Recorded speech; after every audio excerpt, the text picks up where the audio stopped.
Iniyo mukwadzoka kali bwana Washington mwenye komwe kwa America uko amene wandithu amayankhula pa various issues, different issues, especially current affairs zimene zimachitika ndithu ku Malawi. Ndiye iwo wandithu abweranso maganizo awo pa nkhani yokhuzana ndi kayendetsedwe ka dziko ka APM. Komano point yayikulu imene ndingakupatseni ndiyona kuti iwowa anena kuti APM payekha mmene akuyendetsera dziko la Malawi, iyeyo akuone wabwera kudzakonza zinthu. Iyeyo payekha wabwera kudzakonza yani zinthu, mmene akupangira zinthu. Koma amene akuwasankhawo pakufunika kuti amuthandize, chifukwa yekha sangakwanitse kuti akhale yekha akulongosola zinthuzo. Kuti iye akhale yekha amene akulongosola zinthuzo koma umuthandizawo sakulongosoka, there's nothing tingapole ife sitingaphulekena kalikonse. So Washington mwenye munthu wamkulu kwambiri amene anthu ong'alula ophunzira ndi amene wandithu ali ndi nkhani zimenezi. Tiyeni tione kuti akuti chani kodi Washington mwenye kuchangu koma ino bambo ndikufuna ndikulandireni ndi manja awiri. Zikomo kwambiri kwa basi because of your support. We appreciate the support. Talandira alendo ambiri pa group pamudzi pano, zinthu za mtengo wapataliso kwambiri. Zikomo kwambiri. Let's grow together, tikule limodzi basi. Zinthu zitu sizinathe, zinthu zikupita zikuchitikabe, ndiye tizuzana zochita. Ruby, thank you so much for joining. Thank you. Akodoleni ena share the live and asana gone tijeze. You know, the funny thing is this. Just a couple months ago, timadandaula zinthu mwakuti, and I thought panopa kuchokera pa September paja kufika pa lero sinakwanitse mwezi, komabe I think we can celebrate the milestones amene achitika, komanso ngati pali zina zake zimene tikuona kuti sizinaende bwino, sizikuyenda bwino. You know, this is the right time. I always say this. This is the right time. We need to call them out. Tizinena kuti izi zisizili bwenezi, izi zizili bwino. Tisamakhale anthu onena kuti tidikire mpaka na zinthu zonongeke zinyenyeke mene zinachitikira nthawi ya MCP, then ino nkumanena kuti no izi zinthu zonongeka kumapetopeto yeah. And with that note, let me say this. Let me jump into what I want to talk about today.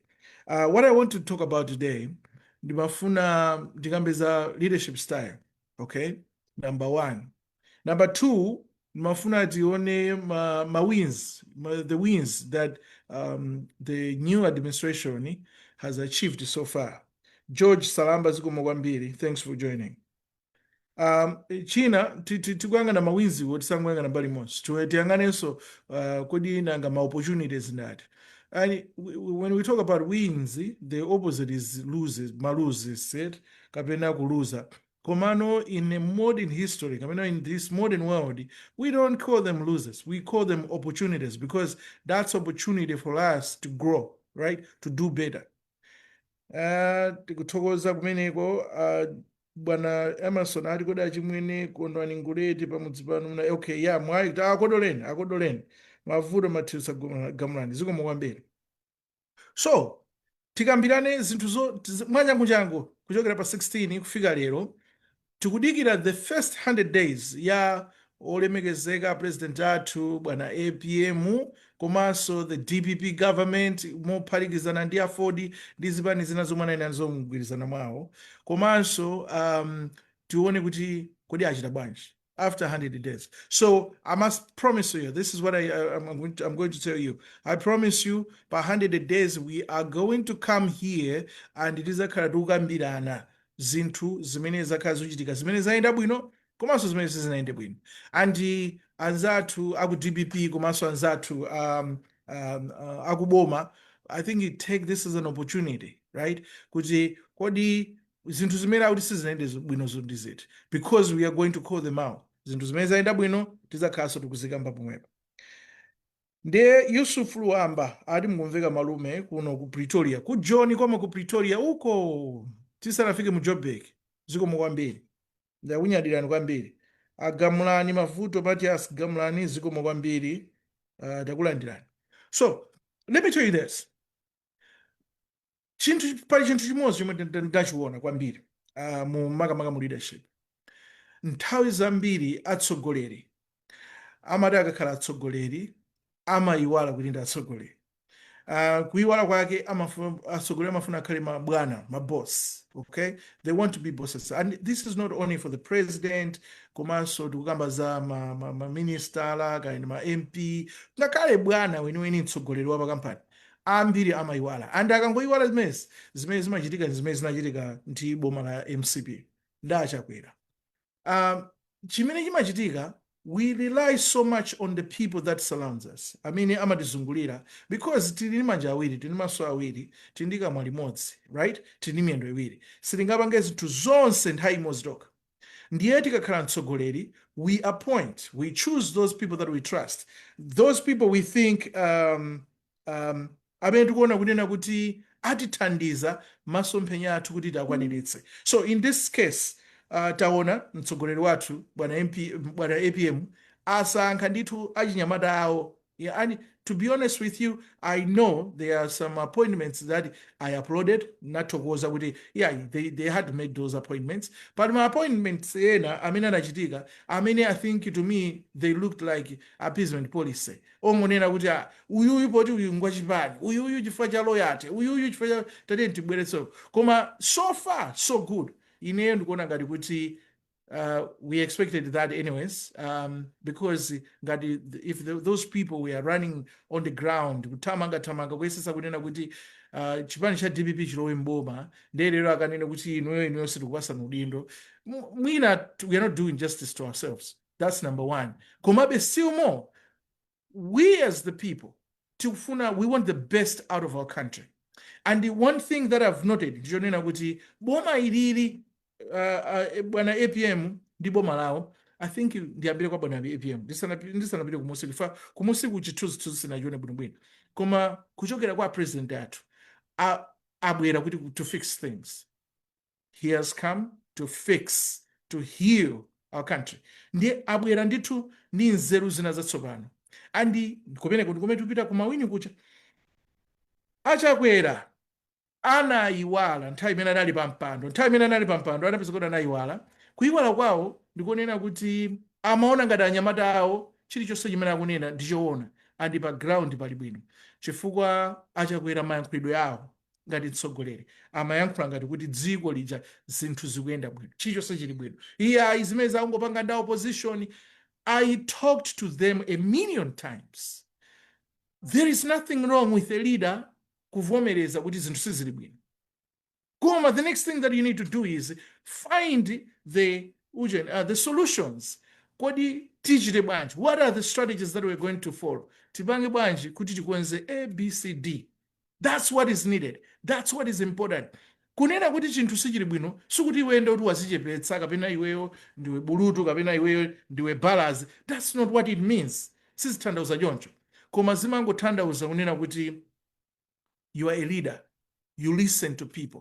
Ndiye achakwera chinthu chimodzi chimene analakwitsa ndichonena kuti some people they are trying to call me here, koma ndingwauza please can you call me like in 30 minutes time. I'm live right now.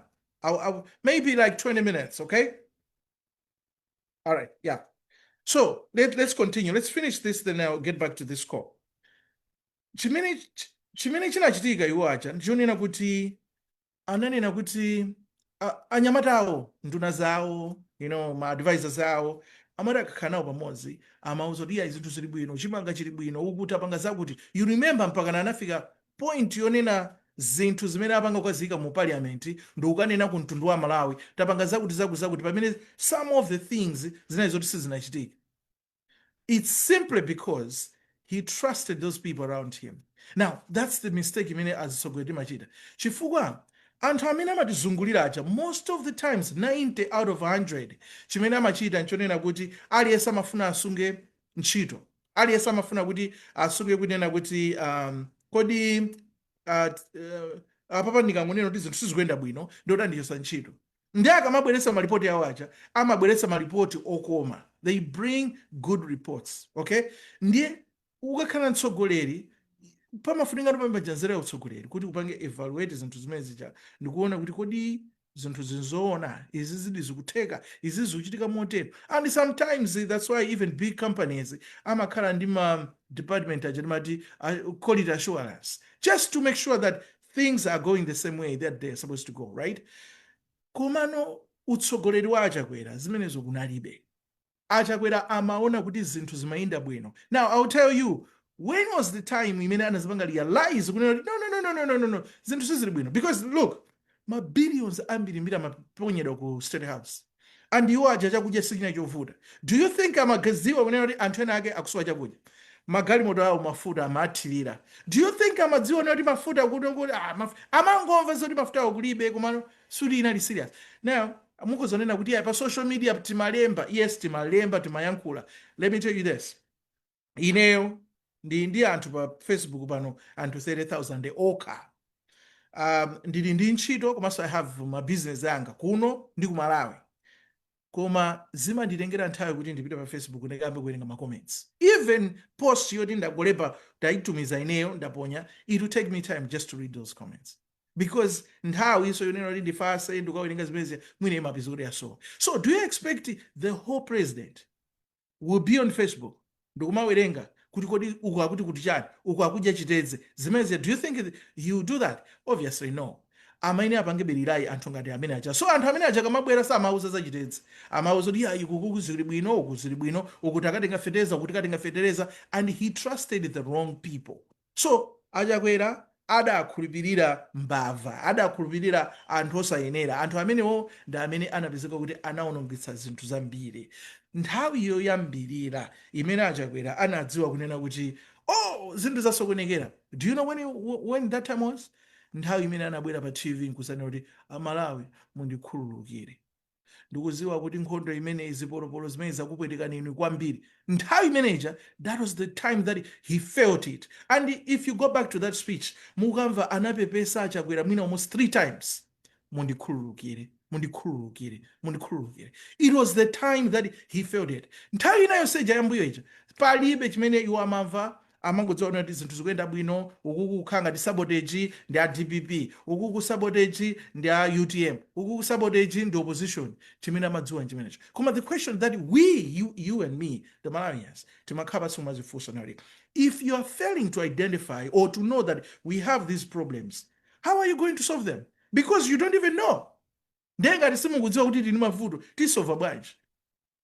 Yeti anthu awo aja achina uje chimwendo amapita pa podium kupanga yankhulo noti iya bwana anthu ndikuti akambirana kuti avotera inuyo, ngakhala APM akuti nakuti avotere inuyo, basi panopa ifeyo tapita boma ndilomwe achina kabwira amabwera poyera nkuyankhula mmene angathere kuyankhula. Those are politicians. It was just a way of propaganda yonena kuti anthu tikamamva tizoona ngati kuti zinthu zikhala mwamtendere. Koma things changed because Malawi had a voice, and the voice here, it was based on zimene amadusana nazo, zimene timadusana nazo each and every day. Tikaona zonse zija ndi timaona kuti ababa kapa tebulo palibe uje timati chagwa mpale ndiwo. Samwe woti naendera ndi achagwa mpale ndiwo. Now, today we have the DPP government, we have the APM, and the good thing is the APM is ready to save Malawians. Let's fix the problems. So he started fixing the problems. That's why munaona kuti koyambira kuja anakusanga manunda awiri atatu kuimira membo, because those were critical. Amainera kuti apange fix my problems ngati amene achakai tikapeze kuti tikakambirane nawo anyamata aujen. Akwa IMF mwina tingapezeko kandalama apiteso kwina uko, stuff like that.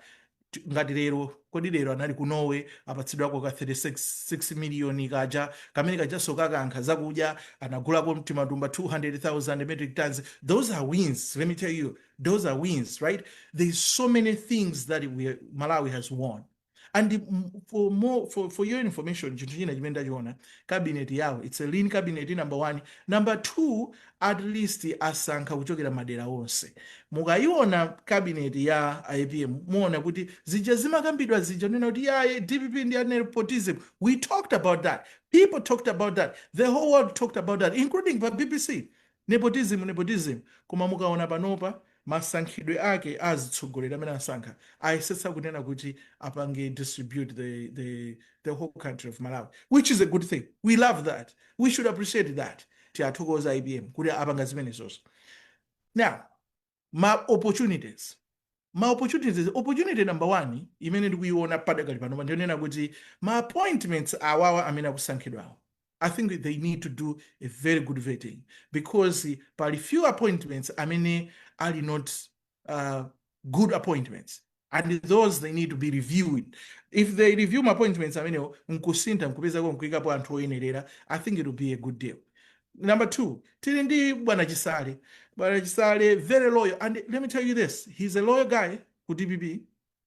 And kuma kuti omwewo akhale a bodyguard, omwewo akhale a minister of a deputy minister of defense, omwewo akhale kuti ndani ole. Mipando yoseyo, I think IMP, yeah, akhale so IMP. I think pamene papa pali conflict yayikulu kwambiri. And ukuku ndikungo ngati Achisale mukuniva, uku ndungo kukondani. Kunena kuti let's focus on one thing and let's give our 100 there. We know that you are a loyal person, mwakhulupirika nthawi yonseyi ndi APM, koma panopa nomwene mukhala aujeni MP. Mapita ake amanena kuti ukuchakoma mwambi umenewo. Ukuchakoma pusa magojagada. But what we want is to build a better Malawi. How can we build a better Malawi? Koma ukuchakoma mufunika kuti mukakhale a bodyguard, mukakhale pafupi ndi a president, kulikonso mwapita mwaolondole njira, koma kumudzikwana kufunaniso ngati MP. Mapita ake kupezeka kuti kumodzi kuchakwala, komanso at the same time ndino anduna mukufunika ndithu pena pake kuti mukagwire ntchito yawo ndithu. How are you going to do this thing? So that's an opportunity. You need to sit down and think about it. Kona kuti kodi tingapange bwanji. I can't come here and kunena kuti mwapangira here. I know you love the party and you want to make sure that everything is going on well, but I think this is too much. If we want to see quality results, please pick one thing. Tasankhani chinthu chimodzi, mupange dedicate moyo wanu kumeneko, muthandizike kumeneko. Another opportunity imene ndayiona ndionena kuti Tagula Chimanga, right? Oh, by the way, another win. Tinabwera pa group amuzi pano, tinakamba ndi DPP sanatoke mboma, tinakamba ndi MCP, the whole time ndi MCP tinayuza kunena kuti izizi za ujeni AIPs, izizi za AIPs ndizakuba zaumbana ndumba tazisiyeni zimenezo. Why would you budget 150 billion Malawi kwacha kuti awati tukagula fertilizer wa subsidy? And pokabwera fertilizer uja mukango apatsa anthu owerengeka awo ndi awo. Why would you do that? So bwanji titenge ndalama zimenezi titsegulire factory yoti tizipanga tokha fertilizer. Tinanena atu pamudzi pano. We spoke about this and a million times, you know. Nditaona dzana lija atapita bwana APM ku parliament, ndikuona kuti aitenga mfundo imene ija yomwe tinapereka pano maganizo, and maganizo aja atengedwa nkunena kuti yayi focus idu ndionena kuti tufuna timangeno nawo ma plant kapena factory yoti zimanga fertilizer. That's what we said, because ma fertilizer aja timagula ku China, ku Russia, amene aja they are not for nthaka yathu. Sana bwere kuzapanga soil sampling ya nthaka yathu kumene yoti fertilizer aja ndi nthaka yathu nimene. That's why mpaka panopa nthaka zathu zikupsa chifukwa choti tikuiza ma fertilizer amene sali compatible with our land. Komano tikayamba kupanga tokha, it means we are going to do zosezo. Tiyesa nthaka yathu uku kuli Katondo, uku kuli makande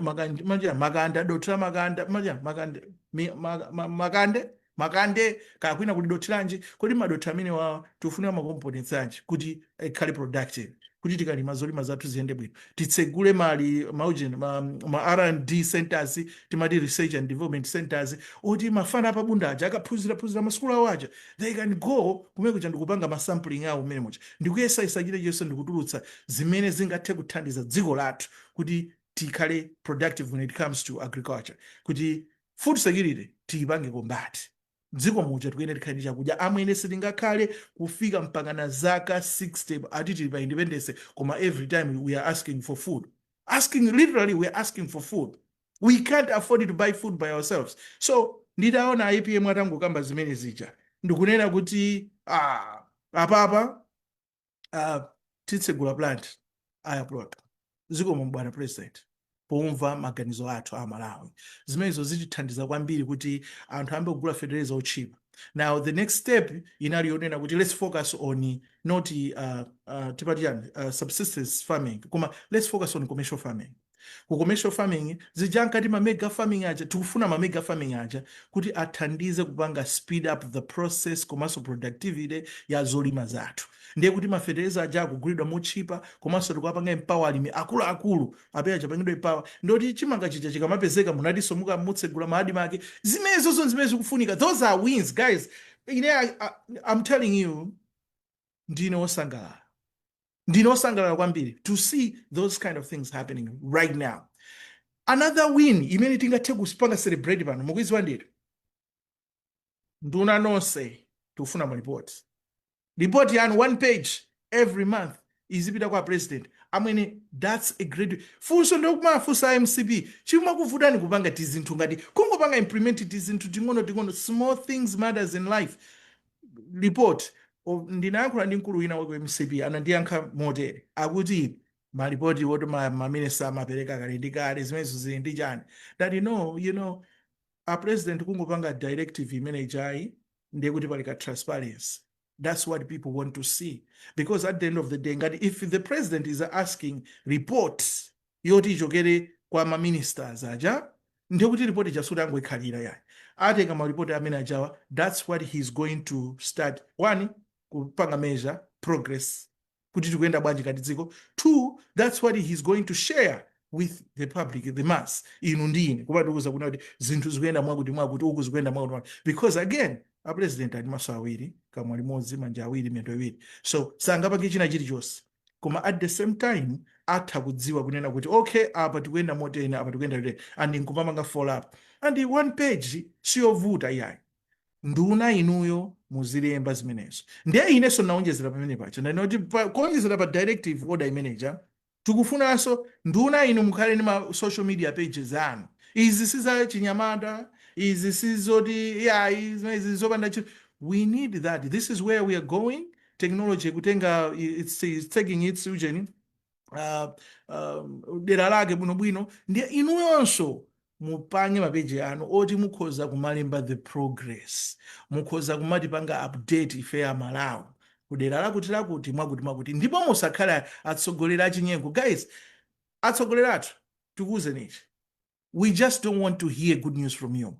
We want to hear if they are bad news as well. We want to hear that. Kuti pali vuto lakuti limene nalo mdziko muno, vuto limene pano pati kutana nalo motere. Utsogolero uzikabwera no potino, how are we going to deal with that problem? Nde muzikaduza. Koma don't just bring good stuff to us. This is what spoils everything. Nchifake anthu timafika ponena kuti tatopa nonthonda is because chimene mumafuna you just want to sell us the good stuff. Yeah, tupanga zakuti koma mukuiwala kuti munthu amene mumuuzayo ndi amene ali mundime imeneyo ndi amene akumana ndi mavuto ndi amene akuaona mavuto. So you tell us something different than what we are facing and then we are going to ask you so many questions. We'll come up with so many question marks. That's not what we want. Come to us with the wins and opportunities. That way, ife ungati wanthu tiziona kuti oh tuna ndapanga chakuti mwapanga chakuti ndiye kuti kuli mavuto ena ndodani mavuto ena amene tinawo tini mavuto awo pano pa the focus ndiye uteni tipanga zoteni or we'll come back even if you don't answer us and say we'll come back to you within the next 48 hours. Sit down kachipigeni kodi mupanga bwanji. That's what we want. We want to see our leaders akupanga deal with my issues any amene tinawo mdziko. Okay, so let's keep going here. I would every minister has page. Thomas amene Rikomo. Yes, tufuna mapeji awo amene agwiritsa ntchito osati kupanga kubweretsapo zabwino zomene zikuchitika yayi. Kalipoti kawo kamene akalemba kajaso by the way ndikalipoti ka 1 page koma zimene azikhala kuchita the whole month. It's a lot of things. We need those kind of things. They need to keep us updated.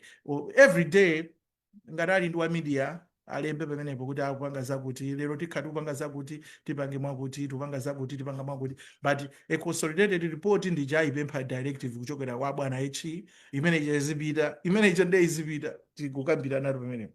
Okay, now ndinafusa kodi tikanena kuti boma ndilomweri pano patilakwitsa, it was just testing waters. We can't say that now. We cannot. Okay? Koma it was sarcasm, right? Sinanga MCP amabwera nkomana riya boma ndilomweri. That's sarcasm. What we are saying is let's call our government accountable. Pazimene akuchita tione kuti onetsetse kunena kuti akupanga zinthu zoti zikutithandiza mdziko lathu, and opportunities are coming in our country, more especially the youth. Titangoona bwana Gangara apita ku office kwa president ndikukhala minister of state ife tinaombera manja. Do you know why? Because now the youth kalikale lija achinyamata samapatsidwa mimwayi ngati imeneyi.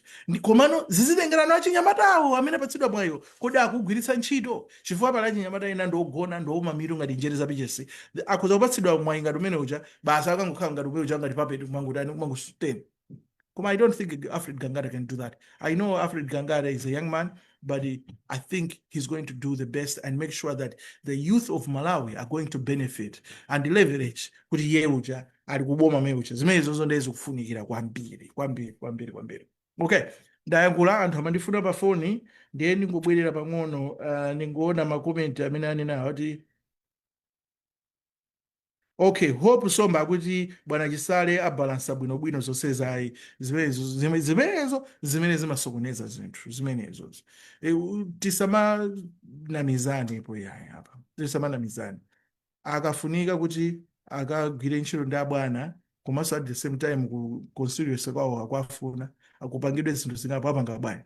Obviously apanga chinthu chimodzi ngati adapeza kuti apita kukagwira ku constituency kwawo ndi kuti kuno abwana alibe munthu. So let's not encourage that. That's not okay.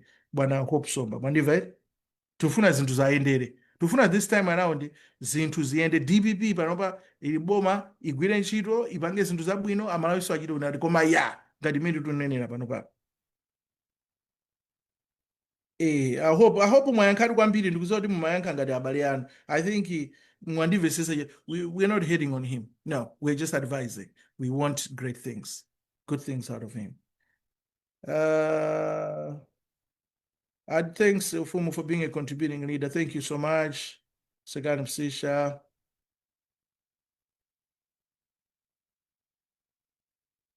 Akuti zokhazi izi achita Thomas izi. Achita Thomas izi zimene zimaononga zinthu simukuvesesa simungavesesa. Zimenezo sitifuna kuti zionongeso zinthu yayi. Achita Thomas mwini. Okay. Ati nyamata wa UTM. Mwaona? Let me tell you this. And that's another opportunity. A president akakhala president sakhala president achibana. They are president at dziko la Malawi. You understand? And the babene chipani chalowa mboma, now they are not serving the interests of the political party. Amakabanga serve the interest of the Malawians. Ndiyeno pa nthawi imeneyi tizikupemphana anthu ngati inoyo Augen Thomas said pano mumayenera mukhale nokuti mwakulano kuti it's no longer a political party, it's now the government. Ndiye ikafika pa government, let's help all Malawians. Koma tikamakhala ndi mitima ngati imeneyi mukuonetsa pene pai chimene chimachitika ndizijangati zomwe amapanga MCP zija zoti kunifukuja mutati mukaone inuyo amapatsana ngongole okhaokha chifukwa choti amazitenga zachipani. Komano mukachitsa mtima ngati uwu ndiye kuti all Malawians are going to benefit from a great leadership yochokera ku DPP kuchokera ku IPM. Koma mukangoyambisa inuyo kumafuna umwini sizitisunga. Ndizomwe tikufuna tinene pamenepo. Palibe zoti ayawa panopatonso palibe zomane kuti awa chipani cha UTM awa chipani chakuti awa chipani palibe ine musungani nene kuti awa chipani cha UTM. You can't say that. Okay? Because I'm very apolitical. If this is your first time to be on this page, I think then you know me better. Because I'm very apolitical. Nimango kama zinthu pakati ndi pakati. Ine ndilibe chipani. ndine wapakati ndi pakati basi. Ngati chinthu chikuyenda bwino tiyamikire, and IPM akupanga bwino. Do you want me to say kuti akupanga uyu? I'm going to say kuti akupanga bwino. Koma zinthu ngati zina sakupanga bwino tinenanso kuti izizi we are going to call them out. These things are not okay. So far so good. Right now zinthu mezi kuyendera zikuyenda bwino. Panopa as of now zinthu zili bwino. Manifesta. So you should get that right. Tuyankheni modern.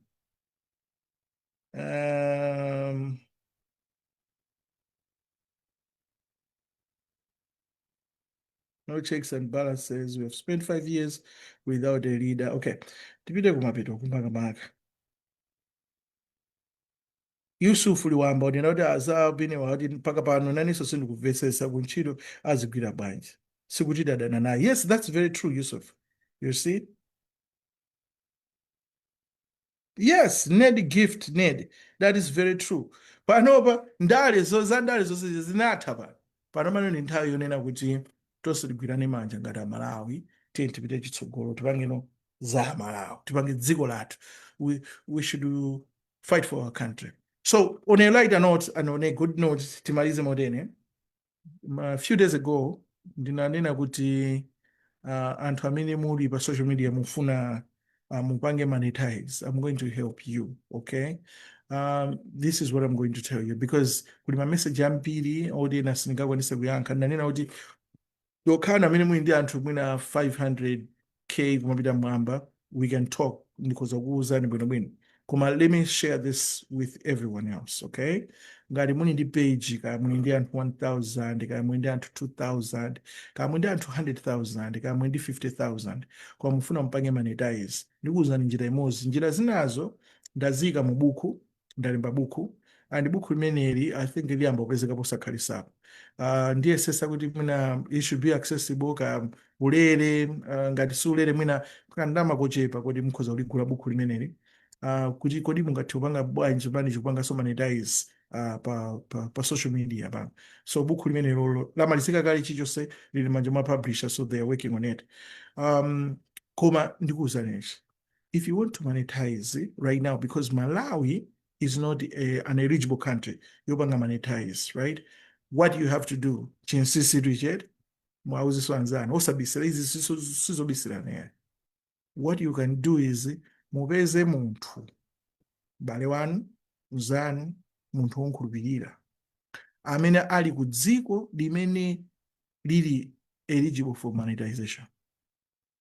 Ngati atakhali ku dziko loti akhoza kupanga monetize, munthu ameneyo mupatseni uadimini wa peji yanu. Chifukwa kuti akhale oti mukunkhulupirira, okay? Ndiye mumpatsa akhale adimini wa peji yanuyo. Mukatero ndiyeno inuyo azakupangire ngati admin contributor. Ndiye inuyo ntchito yanu izangokhala yopanga upload content pamene pacha basi. Koma owner wa pejiyo akhale kuti ali ku dziko limene linavomerezedwa kuti akhoza kupanga ndalama. Mukangotero ndoti peji izipanga ndalama. Akapanga ndalama alipira misonkho, akalipira misonkho mugwirizana kuti kodi tizigawana ndalama motani. Mukangotero you are going to start making money. So when it comes to maximizing potential kuti mpange ndalama zambiri, zimenezo ndazilemba m'buku limene litatulukero. When it comes to my strategies, zimenezo ndazilemba m'buku, muzimenezo nonde muzaziwerenge buku, because nthawi ndiyosakwana singakhale pano kuti tikambe zonsezo, okay? All right. Tuone apa Eddie Clement wanena kuti chana akuti yeah, so far so good. Let's join hands and work together as a nation. Sintawi ya ndale will do in 2029. That's very true. Matthias, thank you so much for joining. And then Michelle Mwenye, zina langa ili mwabatu inu Jemani. Mwenye amene wakuti. Michelle Mwenye, thank you so much for joining. Sungani Kapantengo, zikomo kwambiri. Even Dawan, zikomo kwambiri. Okay? So ndayankhadwe ndiye akutolena nzana amene mukwadziwa amene amafuna kuti apange monetize. That's what they need to do. Palibe zoti zochita kuvuta kufusa tena sizovuta yayi. Don't call me, mukatipanga text padakali pano. I think my text anga ndi ambiri kwambiri, ndiye I wouldn't even encourage you to do that, because I will not even have time to go and start checking my text messages. But If there's anything else, comment down below. I'll come back and I'll respond when I have time. Okay? Omairo bambo tikondwerere APM akuwongolera ali pa chongolero. Zinthu zikusintha ndikuziona zikusintha ndithu. Things are changing, things are improving. And what we need to do is let's work together. Let's hold hands. Right now, let's build our country. Tivange build dziko lathu la Malawi. Ndale zatha sikuti sopachitika zisako zina pompano ayi IMCP asakunamize ni china chilichonse anakanika ndipo tinagwirizana tosa Malawi kuti MCP sizabwereranso mboma. Izi zinthu zoona koma iti MCP sizabwereranso mboma. Sikuyeneranso kubwereranso mboma. Not even once. Tinapatsa mpata 30 years. Nothing. And tinathamangisa. Sindikudziwa kuti tinakhuta chani. Tinakhuta derunde chani kuti tabwezereseso apapa. I know. Tinkakavuta titaledzera. Tinkakavuta tili ndi mkwiyo kwambiri. And that's why anapezeka kuti anapezera mwayi nkulowa mboma ndikuononga china chilichonse. Inu, zoona, let's be realistic, guys. Zoona 3 weeks asanatuluke mboma ndalama kuononga ma billion. Tifufuza. Zikomo kwambiri. Mukhale ndi tsiku lopambana. God bless you and God bless Malawi.